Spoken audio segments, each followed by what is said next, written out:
are Do the Polish fanatics. The Muslims vast blend in, majority Phil? Don't care. But if you do not acknowledge... Do Polish Muslims blend in, Phil? Phil? There is a large swathe of the silent majority who are... Do Polish Muslims blend in, Phil? Pardon? Do Polish Muslims blend in? It all depends whether they were abiding by, strict Islamic practices. And how would you tell? How would you tell? How would you tell that? How could you tell that? But just from living next door to them. What does it actually mean to blend in? In this clip from LBC, host James O'Brien takes a caller named Phil through one of the most revealing conversations about immigration and identity you'll hear on British radio. Phil calls himself a centrist, someone who just wants harmony and common sense. But as James presses him on the specific words he's using, something very different starts to emerge. This is a masterclass in what happens when vague language meets precise questioning. You haven't told me what liberal means, except under the carpet. No, we never talk about anything else, Phil.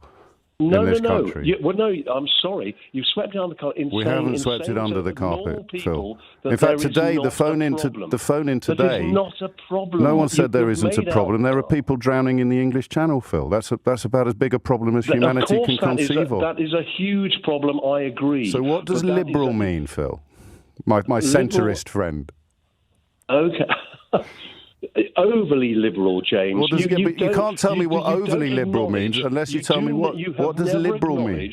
That someone who is concerned about non-cultural immigration, if you like. What does that mean? What does non-cultural mean? I mean, James, if I'm literally having to explain everything I say to you, but you do this, and this is your, mode, of operation. Well, then you knew what to expect. You must have given it some thought before you rang in. You can't tell me what liberal means. What does non-cultural mean? It means, if people, say, for example, I have a Polish family live next door. Yes. I might even not know that they're a Polish family because they blend in. But they speak Polish. Now, if you have but people speak who Polish. do not blend in, for whatever, it could be any European migratory family, if you like, or whatever, right. or community. It doesn't matter. The point is they blend in. How do they blend in? If They've got their own shops. Because you don't notice them. James, I mean, this is ridiculous. This is the problem. You can't see the problem you create. What is the problem with non-Polish immigrants? You had a conversation with a Christian who objected, to homosexual issues and blah, blah, blah. And you went through Leviticus and Numbers. That's correct, pointing out, well, why don't you accept that? You would never do that with the Quran. Oh, I have done it with the Quran. No, you haven't. Yes, no, I have. I have. I think the best example. Phil, why? I mean, you must appreciate, Phil. It's turning into a game of. It's turning into a game of gammon bingo, this, mate. So just pause and listen for a minute. I'll tell you. Huge difference. House.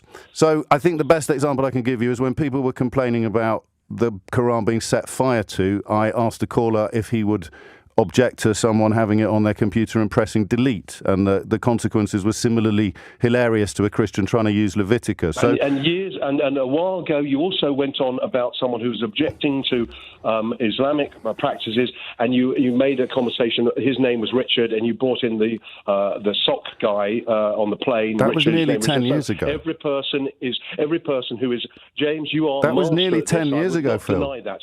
But it's obfuscation. So here we are on the radio talking about why the country has spent all week talking about Gary Lineker, and you've come on and said it's because there are people that don't blend in. No, I've said it's because people in the media will not acknowledge. What does blend in mean? We almost Brexited because you drove swathes of people, normal people who were just concerned about immigration. Right. You drove them into the hands of the extremists. Okay. And that is the problem. And that is the problem across politics. But extremists use language like blend in, don't they? Are toxic. Phil, I'm going to keep you on the line until I can get a word in edgeways, and I'm going to insist that you explain the language that you've used. So I want to know what it is about a Polish family moving in next door that lets them blend in the way that, well, what families don't blend in, Phil? Well, I'd be absolutely honest. I would not like a trenchant Islamic family moving in next to me. And how would you know? How would you know the depth of their religious I know beliefs. The culture, James, and this is the problem. How would you spot it, Phil? That there is a genuine issue. What about what would it be, Phil? Again, I need to ask you some more. I need to ask you some more questions, Phil. We're talking about you and your imaginary neighbours, all right? So we can go back over my greatest hits of gammon baiting if you want, but I think it'll be boring for people who haven't spent as much time watching my YouTube clips as you have, which is considerably more time than I have, actually. So what is it about your imaginary Muslim neighbours? What do they do that makes them undesirable neighbours for you? Because, look, there is a cultural difference. Look, my questions are really straightforward, and everybody else, everybody can hear me talking. What do they do, these imaginary neighbours, that makes them undesirable? Well, they're imaginal. So how they're, as you said, they're imaginary. So how can I really state exactly what I'm saying? Because you know that you don't want to live next door to them. What is it that these imaginary neighbours do that you're confident a Polish family would never do? You know there are Polish Muslims. Well, do they blend Muslims, in, James? That doesn't make the point. Do they blend in, though? Do the Polish Muslims? Anything about their Bible? You keep talking, Phil. It is the fanatics in all these situations that steal the show because they are. Do Polish Muslims blend in, Phil? Don't care. But if you do not acknowledge, do Polish Muslims blend in, Phil? A large swathe of the silent majority do Polish Muslims blend in, Phil? Pardon? Do Polish Muslims blend in? It all depends whether they were abiding by, strict Islamic practices. And how would you tell? How would you tell? How would you tell that? How could you tell that? But just from living next door to them. I'm not going to go down this rabbit hole, James. This is quite ridiculous. Mate, you've come on the radio and talked to me about people you wouldn't want to live next door to, and I'm asking why. Why, Phil? I am totally. I don't. What would the neighbours do? What would the imaginary neighbours do that would make them undesirable? Bone in my body, but I am culturalist, James. Say that again. I'm not prepared. Say that bit again about the racist bone in your body, because some people missed it. I don't have a racist bone in my body. But you don't want to live next door to brown people. No, I do have a culturalist bone in my body, James. Culturalist? What does that word mean? Culture. No, culturalist, you said. Well, as in racist, James, for goodness sake. I'm just using exactly, it in the same manner. Yes, exactly, you are. You're not supposed to say that bit out loud. What? Well, that you're basically being a racist, but calling it culturalist instead. No, I'm not being a racist. There is a huge difference. Right, so what would these people do that makes them undesirable neighbours, Phil? See that, then you can show me, Phil. They're living next door to you. And they're living next door to you, Phil. James. What are they doing? What are they doing that makes them undesirable neighbours, Phil? Apart from being brown. Well look, let me just shift it a little bit. I wish you'd answer one of my questions. You don't know what liberal means. I'm trying to answer it, but you won't. Well, what do they do? No, you just literally said, let me shift it. That's not answering. That's shifting it, Phil. These are your words that I'm playing back to you. What do the imaginary neighbours do? Look, I'm fortunate enough to live in a very kind of typical, English, small town. What does English mean? I don't have to suffer. I don't have to suffer cultural, if you like, shocks on my doorstep. Like what? Well, I don't. I mean, I'm being absolutely honest. I don't want to see women having to, cover up. Right. No Western woman naturally covers up. What if they're Polish? And we wonder why these other women do. What if they're Polish? That is cultural, essentially, indoctrination. And if you can't recognise that, that is the problem. Well, it's not a problem. I'm not a fan. I'm not a fan of face veils, but I wouldn't have a problem living next door to somebody who wanted to wear one any more than I'd have a problem living next door to someone who wants to wear flip-flops. Well, it probably would matter how many were there, James, and just how religiously, if you like, they abided by their doctrine. Okay. So it's the face masks and the point is, you will not acknowledge that people do have a concern about that. I acknowledge it by asking what the concern is, Phil, and now we've got there now. You don't want to live next to women who wear face veils. I don't want to live in a country where women are subjugated. No, I don't. So you want to introduce laws. You want to the introduce laws telling them what they can and can't wear. Is quite staggering. There's no cognitive dissonance here, Phil. What would you do? I'm not saying for 1 minute that all Muslims are, like that, but the fanatics like are, what, Phil? as in the Christian fanatics. Like what, Phil? Like, what do you mean, like what? You said, I'm not... This is just the strangest conversation. You keep saying things. You said, I'm not for one moment saying that all Muslims are like that. And I said, like what, Phil? And you said, what do you mean, like what? How can you not understand? Just calm down a bit, Phil. Slow down. There are a lot of Christians and a lot of Muslims who you would not know they were Christian or Muslim. Right. That's the point. There are an awful So they're lot, blending in. They're nominal. They're blending in. Nominal. They're blending, they're nominal. And this is what causes people, stress. Because face veils. We all conform. We all try. There is a norm, and that's another thing. The norm has been lost. Yes. There is a norm. Can you describe the norm to me, Phil? Yes. Good. Yes, the norm is, like, for example, at a school, the norm is a school, outfit, school uniform. That's a norm. So you want everyone to dress the same?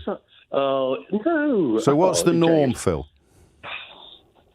But if you slow down a little bit. If you studied standard deviation, you'd see that the norm encompasses quite a range.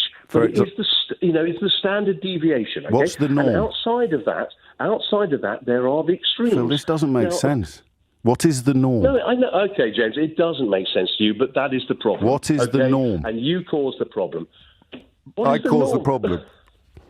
What's the norm, Phil? What's the norm, Phil? That there are perfectly decent Phil, stop reasons repeating yourself and tell me what some of these words mean. About immigration. What does the norm mean? The norm is what people feel, comfortable. I would not consider, skinheads in bother boots the norm in dressing in society. Okay. That kind of wear I would not consider the norm in English society. Right. That doesn't help me much. That's an extreme. No, it doesn't. But the point is, the norm is broad. Well, what is it then? Just put it into English words. James, I'm not going to go down this. I know what I'm saying. You keep objecting to me, asking you the meaning of the words you use. So what's the norm? So let me run through some of the words that you've used. All right, people should blend in more. Polish people are all right, but Muslim people aren't. You're putting words into my mouth. No, these are all words you've said. I'm quite sure I didn't say they should blend in more. I said, this is what, all I said is people, there's a tape. If you blend in, then you're not so... Then you can live next door to Phil. If you blend in, you can live next door to Phil. Justifiable. You keep interrupting me when I'm interrupting you. I'm running through the words that you've used. You definitely used the phrase blend in. Can we agree about that? I probably did use it, but not in the sense that you just used it. Okay, so what sense did you use it? What sense did you use it in, Phil? Well, I'm saying if you blend in, you are not noticed. That's the point. Yeah, so what does it mean, blending in? Like, I've lived in 4 different countries in my life. Can I give you a tiny little bit of advice? Would you mind? Yes. Because I think obsess a little bit less about people who are trying to promote harmony. Try not to be so frightened of things. That's my argument. No, it's not, Phil. You think no, you're it's trying not. To promote No. harmony, You want everyone to blend in, Phil. You want everyone to blend in. Just relax, seriously. Pay attention. This comes from a place of love. You've said yourself that you're nowhere near all of the things. Sanctimonious guy, James. Well, you said you were a centrist. You're hilarious. So you're hilarious. All of the things that you said yourself you have no personal exposure to, you don't need to be frightened of. James, all I'm saying is, everyone's heard you, Phil. Everyone's heard everything you've said. I'm just telling you, you don't need to be so scared. You just answer me one question now, James. I'll try. Just imagine that we were nuked. Britain was nuked. Oh, my days. A large part of Britain was nuked. And we had to go overseas when we'd hoped that other countries would open up their borders to allow us in. Yes. Okay? Now, tell me, would you go to a theocracy? Would I go to a theocracy? Yes, would you go to Afghanistan? Would you go to I'd go where I Pakistan? speak the language. I don't know what point you think you're making. I'd go to Australia because I've got friends there. That question. You just answer that question, okay? Just tell me, and then tell me why would you make that decision? If you had a choice, stop James, talking and let me answer. Go? Let me answer the question. I'd go wherever was safe. Yes. Well, okay, fine. You'd go wherever you're safe. But given a choice, where would you go? You've got a choice of Europe, or you've got a choice of going to Iran, Greece. I'd go Syria, to Greece. I'd go to Greece. Other countries. I'd Where go would you to go? Greece. You'd go to Greece. Yeah. They're not a bad place. I would kind of agree with that. What are we talking about now, Phil? What do you think we're talking about now? I'm just trying to point out in the most simplistic terms something that you resolutely refuse to acknowledge. What am I resolutely refusing to acknowledge? There are cultural differences, and in some countries, the main cultural driver, if you like, is religion, and that causes an awful. And if you don't mind saying, before Brexit, the issue of immigration was totally conflated because most people. There's an awful lot going on in your head, and I don't. Immigration from Europe, Phil. They were concerned about immigration from outside of Europe. Well, why did they vote to leave Europe then? Because it was totally conflated by people like you who made out but I was constantly pointing it out, Phil. I mean, you know my viral clips. You watch them on YouTube. You remember the guy who rang in to say that. Phil, okay, Phil, James, Phil, so I've said what I said, and you can rubbish it for all you want. But I know I haven't rubbished anything you've said, Phil. All I've done. Yes, I know you are, Phil. Yes, and I hope all your neighbours may all your neighbours blend in, Phil. By the end of this call, Phil never answers the central question. What exactly do his imaginary Muslim neighbors do that makes them undesirable? He can't say, because the honest answer would expose the prejudice he's worked hard to frame as reasonable concern. James O'Brien's approach, slow, patient, word-by-word deconstruction, shows that the most powerful way to challenge this kind of thinking isn't to shout it down. It's simply to take it seriously enough to ask what it actually means. Do you think James handled this fairly? Let us know your thoughts in the comments section. If you enjoyed this video, then hit the like button and subscribe for more content just like this. Drop a comment below with your thoughts. See you in the next one.